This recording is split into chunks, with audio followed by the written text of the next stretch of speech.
嗱，呢個圖咧，其實就係心理學家弗洛伊德佢首先提出嚟啦，即係個南極洲嘅冰山啦，海面上面就係嗰個冰山一角啦，就代表我哋嘅物質世界所睇到嘅現象。其實你所睇到嘅一切，包括你而家身邊所有嘅人咧，表面上好似同你分開嘅，係咪？同佢冇關係嘅，係咪？你伸隻手都掂唔到隔離嗰行嘅，係咪啊？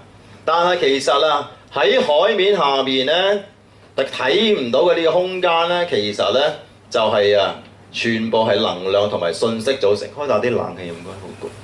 全部都係由能量 energy 同埋信息 information 組成。呢個空間叫做咩呢？喺科學上面嚟講叫量子場 quantum field 或者叫純潛能場 pure potential field。而有一個好高興、好重要嘅消息就係話咧，我哋人類嘅意念咧係可以影響呢一個空間嘅震動，而帶出物質世界，即係海面上嗰啲冰山嘅改變。呢個空間係我哋人類潛能99點幾嘅潛能所在。好可惜，我哋傳統教育制度並冇教導我哋點樣開啟呢個空間。今晚我將個秘密再講俾大家聽，好嗎？好。嗱，呢度咧我會講少少科學啦。咁如果中意科學嘅朋友咧，好中意聽嘅，好着迷嘅。如果唔中意科學嘅話咧，你可能會瞓着覺嚇。不過希望你係屬於前者啦，好嘛 ？OK， 有邊個中意科學嘅呢度嚇？死啦，得咁少啊！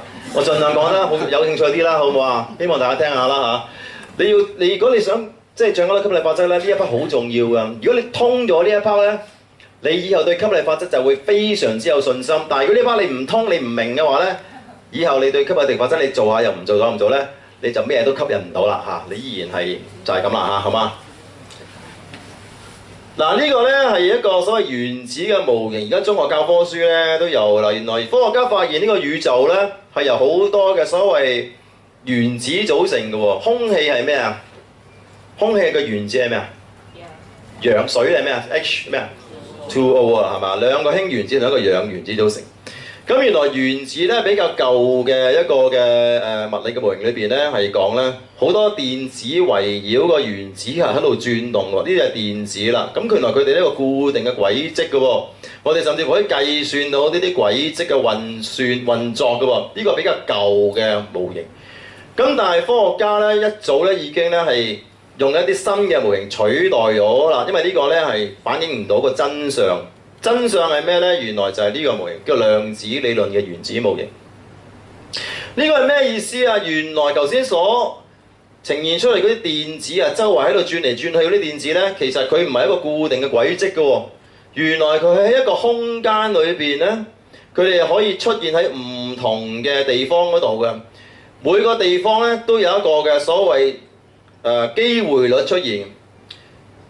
而有一個嘅好重要嘅同我哋人類有關嘅信息咧，就係話咧，原來啊，當科學家將嗰個意念或者個意識放喺某一個空間嘅時候咧，呢粒電子出現喺呢一度嘅機會率咧，係竟然大大增加嘅喎。而譬如話，科學家如果唔觀察呢一點嘅時候咧，呢粒電子出嚟呢度嘅機會率咧係好細嘅啫。明白我意思講啲咩嗎？即係話，當你觀察到去嗰度嘅時候啊，電子就會出現嗰度啦。簡單啲嚟講，觀察呢一點嘅時候，電子就會出現喺呢一度啦。原來呢個物質世界呢個電子啊，係可以俾我哋嘅意念影響而出現喺某一個我哋所觀察嘅嗰個 point 嗰度。所以愛因斯坦有條好重要嘅公式叫 E 等於 mc²，幾多朋友聽過㗎呢個 E 等於 mc²。E 就係咩？能量，能量等於物質乘光速嘅2倍嚇。即係話，我哋嘅意念咧，其實係一種能量嚟嘅。如果你將嗰個意念放喺某個空間嘅時候咧，你就會令到呢個空間嘅能量變成為物質世界嘅現象，即係成為咗一粒嘅電子嘅意思。電子喺你觀察之前咧，佢只不過係呢個空間嘅一種嘅能量嘅震動嚟嘅啫，佢唔係實體，冇重量。但係當你觀察呢個空間嘅時候，能量嘅震動就會用一個比較學術式嘅嗰個名嚟講，叫 wave function collapse， 波函數塌陷。呢個比較深啲，我就咁講俾你聽算啦嚇。佢就會 collapse 成為咗一粒有重量嘅電子。嗱，你大概你知道得㗎啦，呢啲咁其實咧就陣間會再講同我哋嘅生命有啲咩關係。所以有一個好重要嘅吸引力法則嘅概念咧，就係意識創造實相。佢意思係話你個 mind、你個 focus 放喺邊一度嘅時候咧，你就會令到嗰笪地方成為咗一個事實。所以我哋意識創造實相咧一個非常重要嘅概念，大家呢度咧就講咧就所謂平衡宇宙多重世界嘅詮釋 （Many-World Interpretation） 量子物理學另一個好重要嘅一個概念嚇。想唔想呢度再了解多啲啊？呢個同吸引力法則我哋越嚟越深嘅喎，想唔想再聽深入啲啊？OK， 想唔想？想。OK， 邊個想舉手俾我睇睇？我想睇你嘅意願。OK， 因為呢個科學會講得越嚟越深啊。如果你想聽，我先講；如果你唔想聽，我就唔講啦。想唔想聽？想。OK，very good。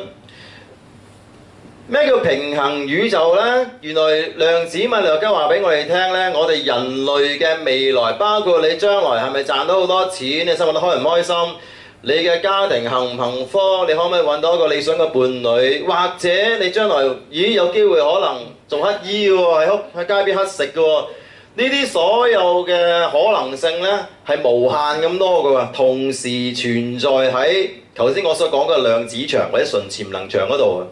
大家有冇玩過？細個時候咧，有一啲嘅所謂萬花筒，你有冇玩過？你一轉嘅時候，咪有個唔同嘅 pattern 出到嚟㗎，係咪？萬花筒入邊嘅 pattern 咧，基本上咧係可以係無限咁多個嘅，同唔同意？而所以我哋未來嘅呢啲嘅所謂平衡宇宙咧，未來人生嘅可能性亦都係無限咁多個。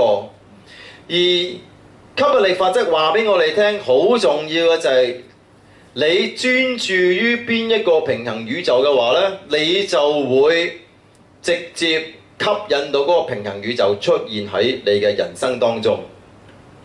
佢嘅意思就係話你要進入去嗰個平衡宇宙，去同佢進行一個嘅連結，呢個平衡宇宙就會出現，有機會出現喺你嘅人生當中。就好似頭先所講嗰啲電子啊，如果你唔觀察佢喺呢一度嘅時候呢，佢係好難會出現喺呢個空間嗰度。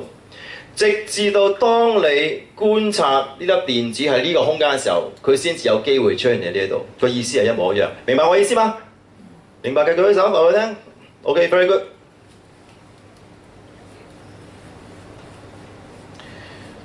所以當下好緊要，個 power of now 好緊要。你當下你嘅念啊，你諗啲乜嘢咧，係直接影響咗你嘅人生嘅，因為你會連結到好多唔同嘅平衡嘅宇宙。咁但係你可能會話：哇，係咪真係咁犀利啊？即係我諗一啲嘅好嘢，我就自然會出現啲好嘢，真係嘅喎。你唔信啊？你試下從今日開始，你試下每日諗下你將來會成為乞衣，你諗下你會發生啲咩事？你真係好想成為乞衣啊！有幾多個朋友好想成為乞衣嘅？請你舉舉手而家。哇！真係有啊！咁你真係做啊嚇！做乞衣都唔錯啊，其實即係冇咩掛礙啊嘛，係咪先？冇乜壓力啊嘛，係咪先？你試下每日諗下你自己做乞衣啊！嗱，你會唔會做乞衣啊？嗰啲有幾多人相信你會做乞衣㗎？你冇做想做乞衣，真係有機會。即係我真係你真係想啊！我意思係，如果真係想嘅話，你裏面成日諗住做乞衣，真係會做乞衣。當然同樣你諗你哋自己好成功嘅時候咧，你亦都會加大咗你成功嘅機會喎嚇。嗱，呢個點解會係咁咧？我哋越嚟越深嘅咯。點解我進入呢個平衡宇宙，想讓自己成功，會加大咗成功嘅機會咧？我哋進入一個更深嘅量子物理學嘅世界，想唔想了解多啲度？呢個叫量子糾纏嘅現象 （quantum entanglement）。喺1997年啊，喺歐洲瑞士日內瓦大學咧做咗一個非常之出名嘅研究。研究啲咩咧？就係嗰陣時咧，佢就用嗰啲嘅光纖啊。咁啊有一個光源咧，就透過反方向啦，透過啲光纖咧射出咧兩粒光子。咩叫光子咧？譬如話你而家睇到個 PowerPoint，或者睇到啲燈，係因為有啲光子叫做 photon 反射進入你隻眼睛嗰度啊嘛，你就睇到啊嘛。咁科學家發現咧，就向左11公里、11.2公里，向右11.2公里，即係夾埋幾多公里啊？22.4公里，射出兩粒同一樣嘅光子。兩粒光子咧，佢就發現咧呈現一種所謂孖生狀態 （twin state）。咩叫孖生狀態咧？意思即係話，原來啲光子佢有一種嘅震動嘅模式，一係向上震動，英文叫 polarization， 有一隻係向下嘅震動。科學家發現，嗱，呢個小心啲聽啦，好重要，同吸引力法則有好大關係。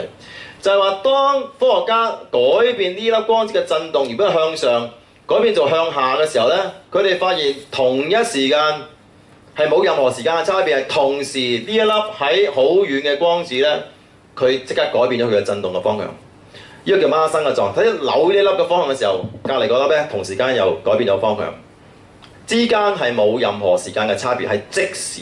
所以大家可能唔知唔知道，我哋點解會 send 到 email 係用咩嚟到進行嗰個溝通㗎？光纖係咪？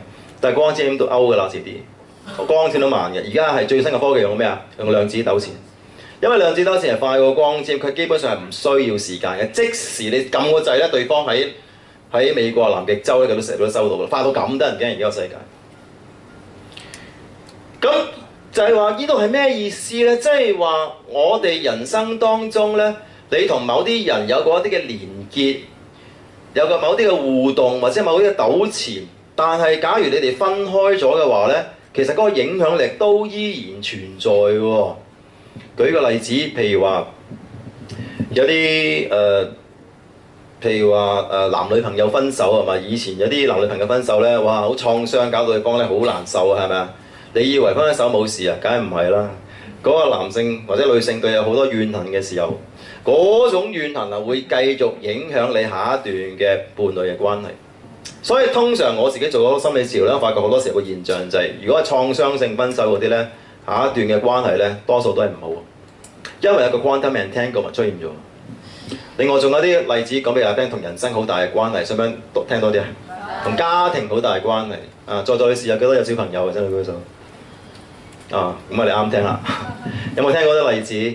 有個家庭有個媽媽咁咧，就同佢嘅前夫咧就生咗個仔，收尾咧就離婚。咁啊收尾咧嗰個前夫咧被傷害咗啊！嗰個仔咧就被判跟咗個媽媽。收尾呢個媽媽咧就嫁咗俾一個新嘅丈夫，即係一個新嘅家庭啦。咁咧好多時咧，我發現咧嗰個仔咧同嗰個新嘅丈夫，即係佢繼父咧係相處唔到嘅。有冇聽過呢啲例子啊？啊，相處唔到嘅喎，而且咧個仔咧好多時同個繼父咧係作對嘅喎。有冇聽過啊？點解會咁 ？Why？ 呢度解釋到點解？因為當之前嗰個媽媽同嗰個前夫分開嘅時候，佢哋搞得好唔愉快。嗰個前夫咧係被排除咗，佢好多怨恨，好多嘅情緒，佢就會同呢個媽媽咧產生呢個量子糾纏。對媽媽嚟講，最深嘅連結係邊一個啊？佢個仔係咪？所以呢個量子糾纏，呢個丈夫嘅情緒咧會轉嫁咗去佢個仔上面，即係話呢個仔會認同咗佢嘅親生爸爸。而成為咗佢繼父嘅咩情敵，佢會同嗰個繼父去作對，因為佢本身嗰個怨恨嘅情緒轉嫁咗，透過量子糾纏轉嫁咗喺個仔嘅身上面。聽得明我講啲咩啊？所以好多時候啲家族嘅即係親子問題啊、婚姻問題啊，唔係咁簡單，好複雜。同量子糾纏有好大嘅關係。如果你呢度唔解決佢咧，你唔同你前夫、唔同你前度嘅伴侶進行一個和解嘅話咧，無論你發展啲咩關係啊，你都唔會有任何嘅幸福可言。呢個非常之重要。想唔想再了解多啲呢方面？所以我哋要發揮吸引力法則咧，我哋一定要咧好重要一樣嘢咧，就係我哋要進入去一啲正面嘅平衡宇宙，要多啲去觀賞你未來成功嘅景象。我哋中國人有一句説話叫近朱者赤咩啊？近墨者黑係咪？所以你進入去觀賞未來成功嘅自己嘅時候咧，你就會同未來成功嘅自己嗱，留心呢度聽真啲，整晚講座嘅精華就係呢句説話，聽住。你就同未來成功嘅自己進行咗量子糾纏 （quantum entanglement）。未來成功嘅自己，佢會喺未來嗰個時空嗰度影響緊當下你嘅情緒、你嘅念頭、你嘅行為。明白我講啲咩嘛？當然，如果你想象自己係乞衣嘅話，呢個將來嘅乞衣又會影響翻你而家啦。你個人會變得消極啊，變得冇咗 energy 啊。當然，你人生就唔會成功啦，係咪？好簡單嘅道理啫嘛，係咪？所以要用發揮吸引力法則，你一定要觀賞未來邊一個自己啊？成功嘅自己，一個幸福嘅自己。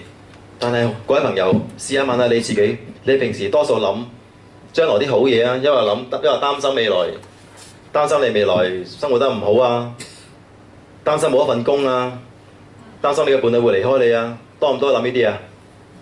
有啲唔擰頭，有啲有。如果你經常擔心呢樣嘢，擔心生意好難做咧，你會同未來一個唔成功嘅你進行咗個量子糾纏。未來唔成功嘅你會影響咗你而家，你就好難成功。所以咧，我哋一定要咧係多啲觀賞啲正面嘅圖像，呢個非常之重要。OK，所以我哋人腦其實係一個發射站嚟嘅，佢係會咧無時無刻都發射好多嘅電波咧，影響緊個大氣空間，而反射翻喺你自己嘅身上邊。所以我中國人一句説話：命由咩啊？